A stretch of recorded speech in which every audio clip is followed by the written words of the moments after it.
This lesson we're going to learn the G major chord. The notes that are in the G major chord are G, B and D. Now there's a few ways that we can play this and I'll show you. Now the way to use less fingers, so use 3 fingers to play the G major chord, and this is a common way, but potentially not the most common way to play it, is this version. So what you have to do for this one is you have your middle finger on the low E string of the 3rd fret. This one. You have your index finger on the 2nd string of the 2nd fret, which is the A string.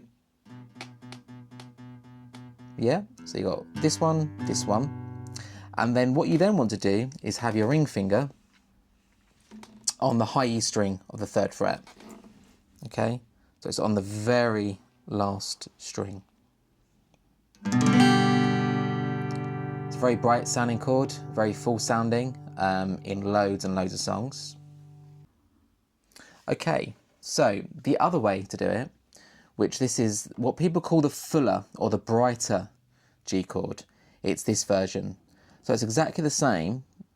What you need to do is move, essentially just one extra note, but what you need to do is move your ring finger to the B string of the 3rd fret. So it was here originally, wasn't it?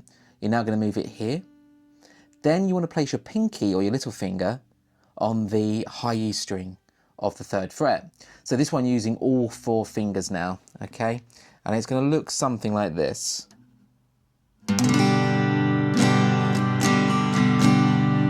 as you can probably appreciate, it sounds a lot more fuller than the other one. So just do 2 differences, a variation here.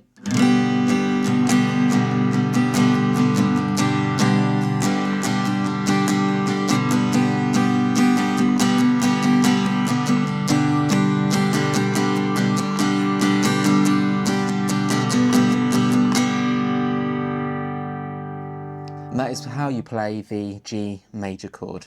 Thank you very much for watching.